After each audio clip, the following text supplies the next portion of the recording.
You're about to play an unfinished level from The Last of Us Part 2.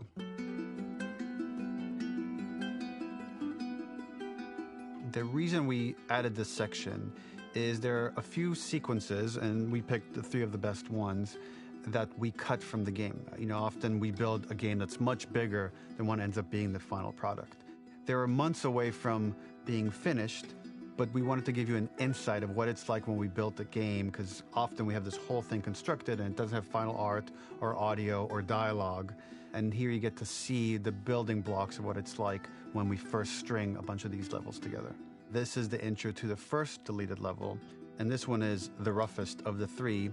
We wanted to show more of how Jackson operates. So this is the festival where Ellie ultimately kisses Dina. This sequence would have come very late in the game as a flashback sequence while you're in the farm with Dina. And we wanted to show what is the rest of Jackson doing, and wanted to put on the stick, make it interactive. So you could see when you're outside, there are all these almost like carnival games that you can play. You could mix drinks, you could play with these kids that are playing a sort of clicker Marco Polo, sit down and listen to conversations. And all the different interactions were first or second pass, very, very early passes. The building blocks are there, but nothing is final. And ultimately, while we were very excited by this sequence, it's pretty fun and lighthearted. It just slowed things too much as we're barreling towards the end of the story at this point. So again, reminder, rough, missing audio, missing animation, missing gameplay tweaks, missing dialogue, but pretty representative of what it would have been. So enjoy.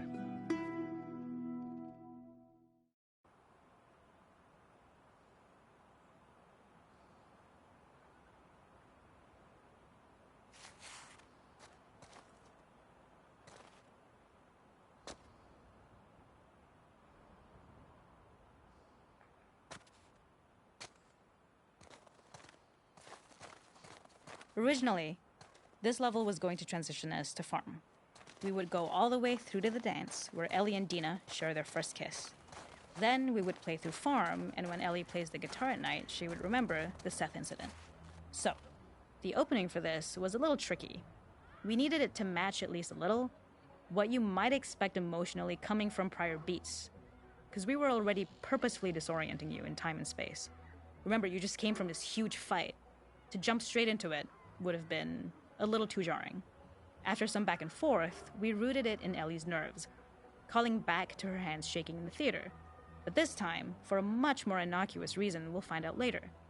She's nervous because she has a crush on Dina, who is the only reason why she's here at the dance. Something we really wanted to do was highlight the way their lives had turned upside down since she went down this path. We had this idea of recontextualizing all of our usual gameplay mechanics that were designed for really violent ends. The workbench, door bashes, throwable weapons, and even the infected, which is my personal favorite.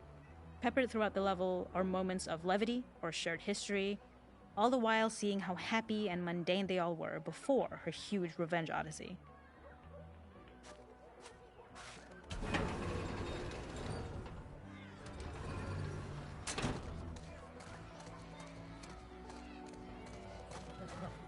The makeup artist is pretty simple.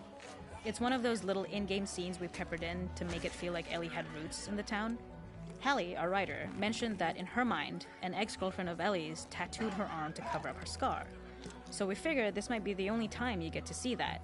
We wanted to hint at it and allude to it and make it feel like there had been so much more that had been happening and so much more that Ellie threw away.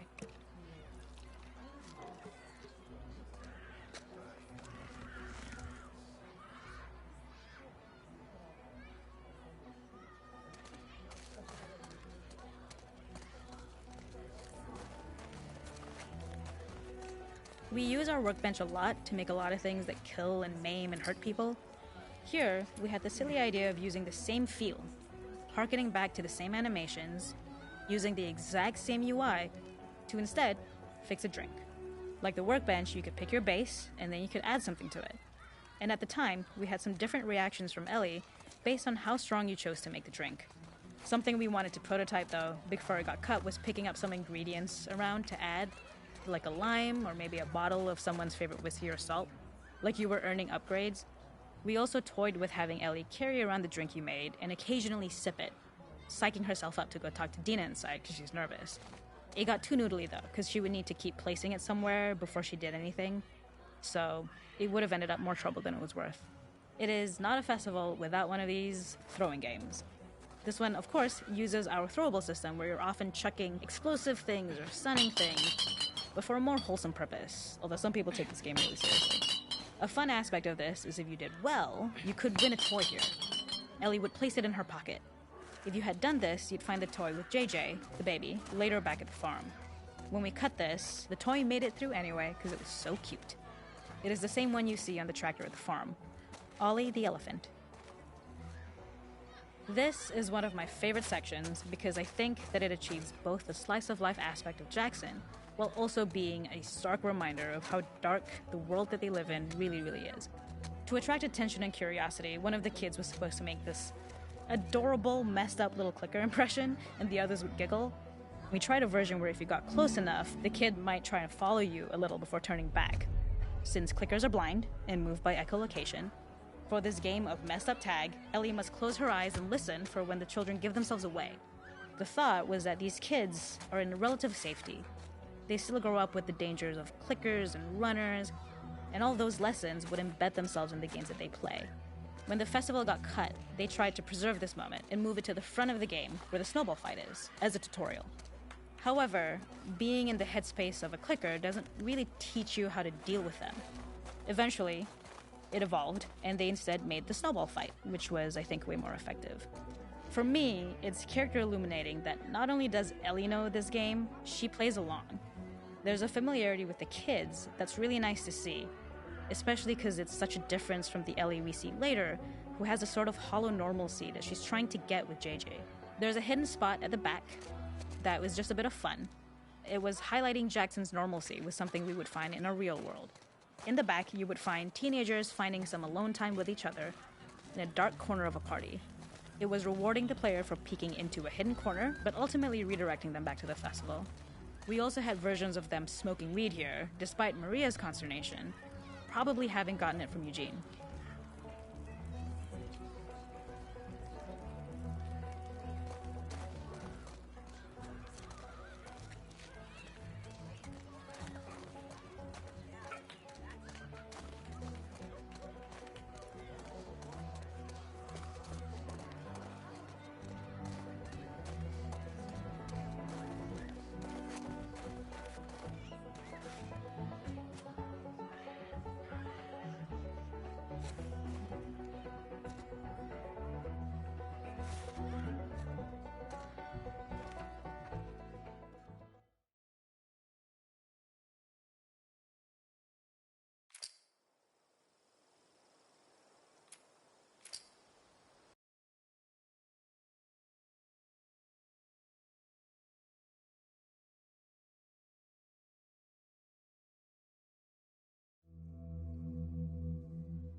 In this second deleted level, which is an extended sequence of the sewers in Seattle, this comes on the heels of where Ellie goes into a building and she survives an attack by stalkers and gets thrown out of a window and gets swept away by the current. And then we cut this section that used to be there in the final game.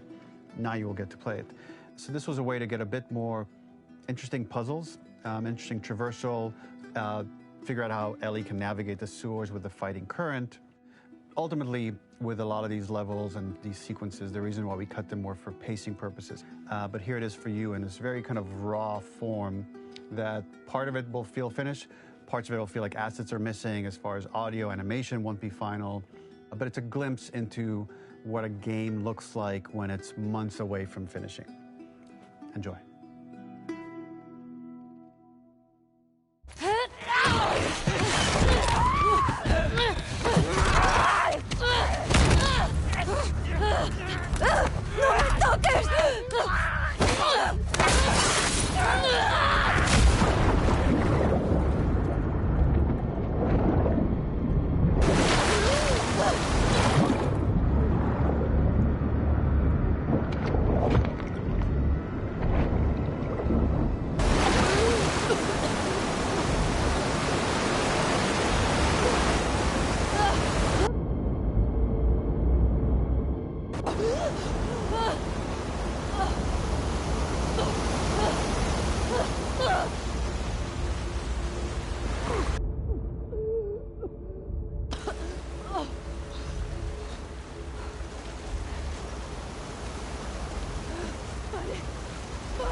menos y hacer.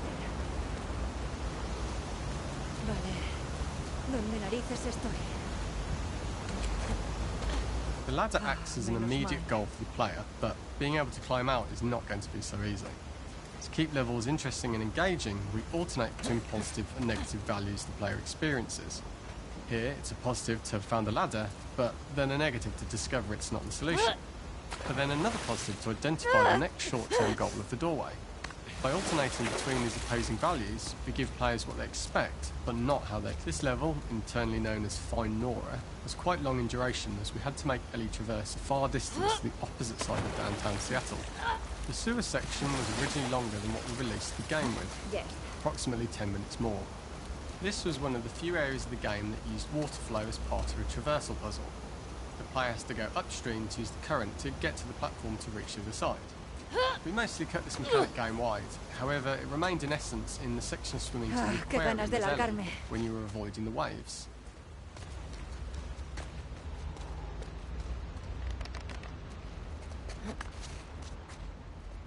Arriba y afuera. Tú ve arriba y afuera.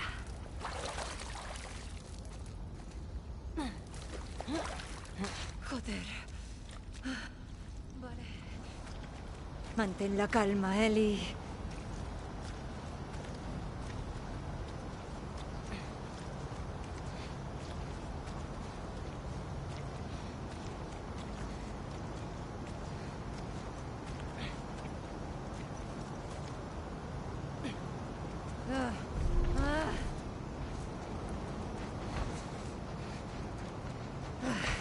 Que te jodan, universo.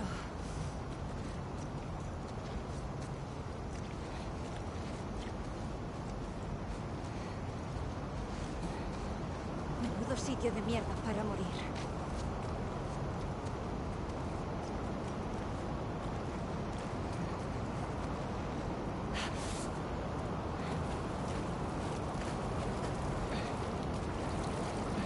¡Puta mierda!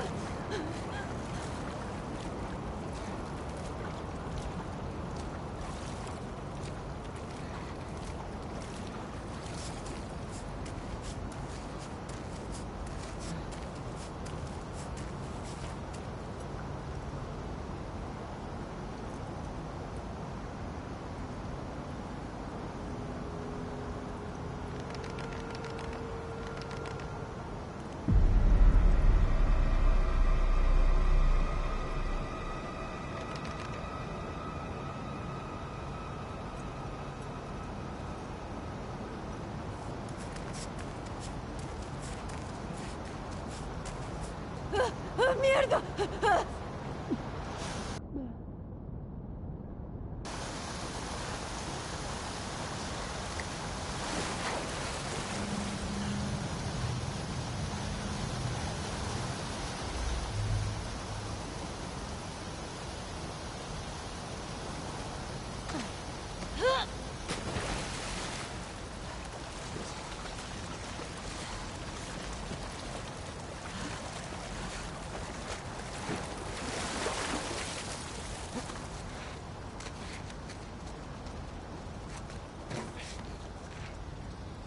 Using this pipe was retained in the iteration we shipped with, as it's the last of the extreme methods Ellie has to undergo in order to escape the sewers, and what she will go through in her pursuit of revenge.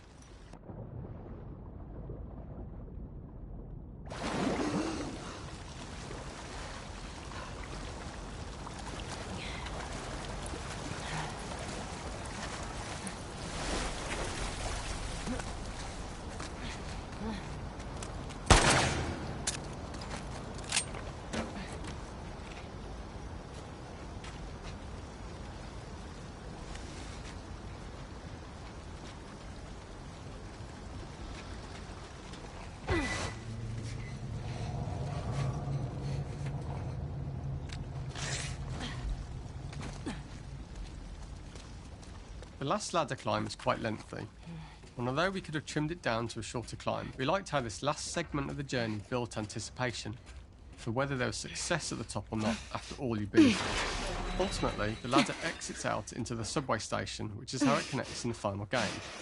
Ellie then has to find her way to the hospital from here, crossing paths with the scars.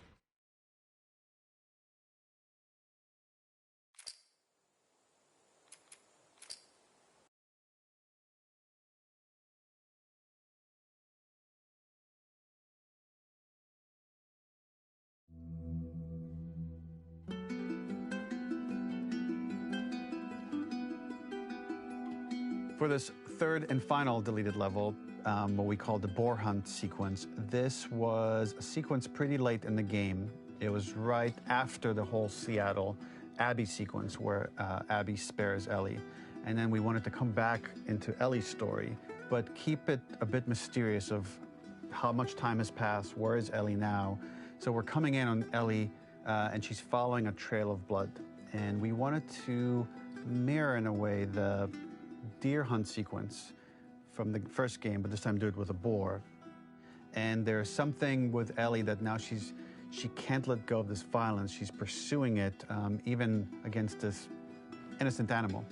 This was another opportunity to show how the violence that Ellie has experienced, the violence that she witnessed being afflicted onto Joel, is still sticking with her, and she's still experiencing these PTSD moments. This was a sequence that was pretty far along and was cut pretty late in production. Parts of it are still really rough, but the gameplay, the building blocks were all there. I think you'll have fun to see, like, again, a rough, unfinished sequence that you can play. You can see all the way to the end, and including a cinematic that we end up cutting. And the remnants of the sequence ended up being mentioned in Ellie's journal.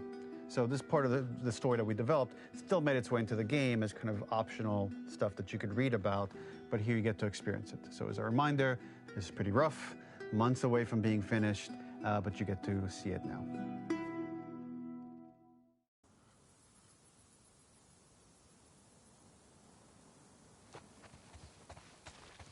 So the boar hunt was one of the hardest levels for me to work on. It was a huge challenge with the systems that we had, and we kept trying, but it never felt quite right. Originally, the level happened after the Jackson Festival, which also got cut, but before Farm. Once the festival got cut, it became the prologue to Farm. The intended experience is that we jump forward in time after the fight with Abby in the theater. We don't know where Dina is. We likely assume she's dead because she was just bleeding out. Ellie is alone, her hair is short, so maybe this is the future or the present. And she's hunting. Hunting who? Abby still? In early iterations of the fight, it was more arena-like. The player slowly whittles down the boar's health. Ellie gets more visceral and more vicious. We get a little worried about her. As the boar gets weaker, more panicked, more feral, and we start feeling sympathetic to the boar was the hope. In all of these iterations, especially of these wider areas, it required custom AI and scripting to make sure it continued to feel organic as an animal, but we really needed it to do specific stuff. It needed to be able to close distances really, really quickly. It needed to charge to attack, but we wanted the feeling of hunting, so we needed to track it down from afar. And we also needed to discourage the player from attacking the boar when it's that close, or it would kind of turn into this melee kerfuffle. How do we do this in our world while keeping the boar believable? We must have gone through 5 or 6 iterations of the boar fight and all, and every single time it changed pretty drastically. We split it into clear phases, where one was like all long range. We tried another where you're getting close and you get the jump on it quite literally. You're jumping off of a rock to attack it. And then finally, we tried a bunch where you almost sort of go around a bunch of trailers and try and wrestle it. We uncovered after some time that taking down a boar over several phases felt very laborious and a little dramatic. It was comically long, it felt too boss-like, a little too gamey. We decided to cut the first few phases, and we opted for a cold open after the boar had already been hurt off-screen. So that allowed us to focus on feeling like we're closing in on prey and to introduce the boar when it was at its most dangerous. Already hurt, already feral, much too close for comfort. And so the thinking was it would bring us more into Ellie's mindset. Is this really hunting for food, or is she hunting for some other reason? The gas station was built to highlight the boar's destructiveness. Since it's cramped, the boar feels larger. We also feel trapped with it, though perhaps it's trapped with us. When it charges, it gets to us quickly, so we must be on our toes. This made it more aligned with Ellie's sort of hunting for trouble mindset. Listening became more important, as well as moving around slowly so it didn't hear you. Could you spot it before it saw or heard you? And could you get a shot off quickly enough so you could dodge out of the way? Or is the shot worth the cost after? It feels like a gamble. By the end of the fight, everything would likely be in shambles. The boar would burst through the back, and Ellie would follow it and finally enact revenge.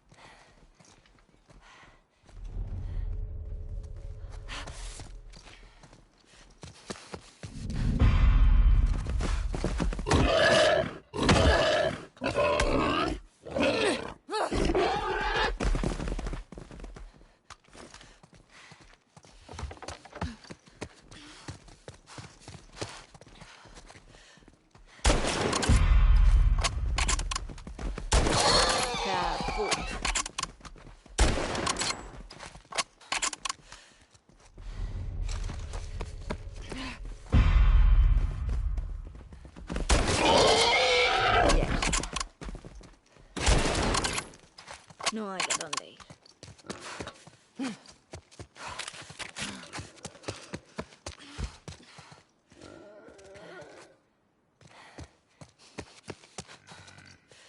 The boar kill was supposed to be anything but glorious. With the boar whimpering at the back of the gas station after Ellie's relentless hunt. After this, hearing the drone that we kind of come to associate with Ellie's trauma, we would hard cut to the stream where she's washing her hands and holding rabbits that she hunted, about to return to Dina. And there would be no mention of the boar. The boar kill was supposed to be anything but glorious. With the boar whimpering at the back of the gas station after Ellie's relentless hunt. After this, hearing the drone that we kind of come to associate.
Valley of the shadow of death, and I fear no evil because I'm blind to it all. In my mind, my gun, they comfort me,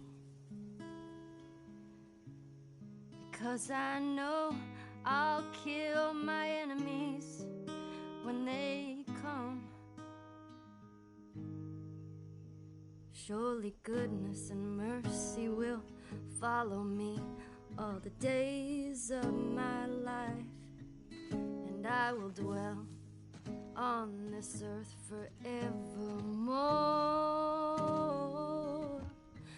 Said I walk beside the still waters, and they restore my soul.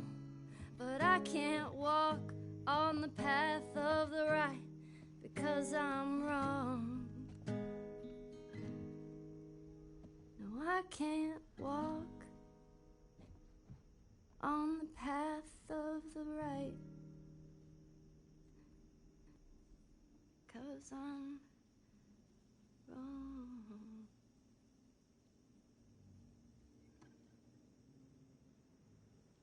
What are you doing, kiddo? You really gonna go through with this?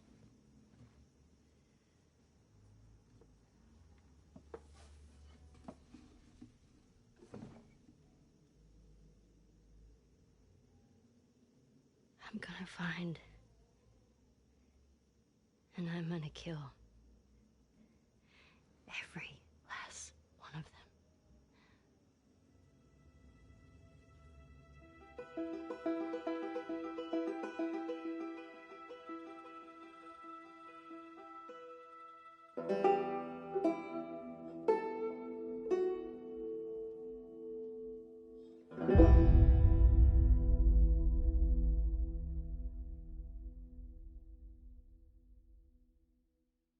PlayStation.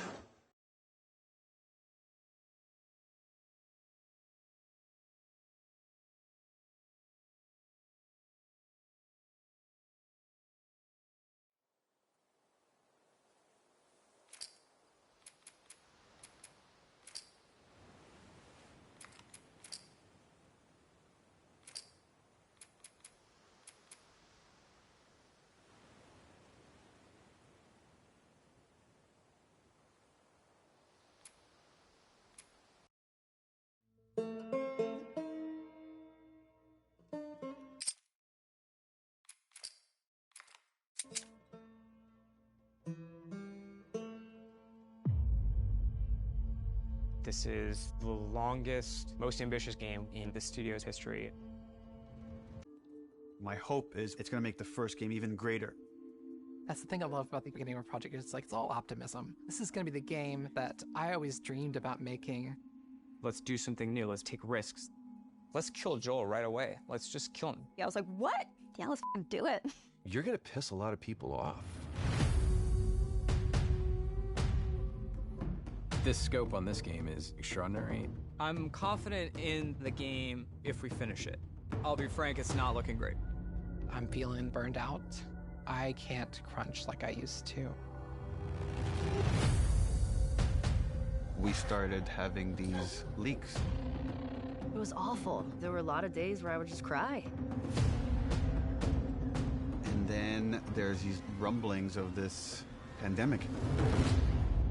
Are people going to want to play a game that takes place in a pandemic when there's a real pandemic? Ever going to finish this game?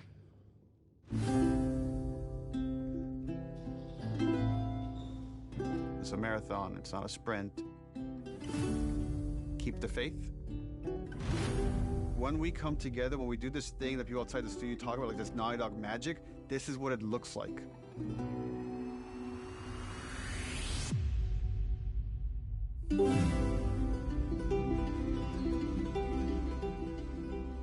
Or Joel doesn't die. So then what happens is all of us become friends. Clear.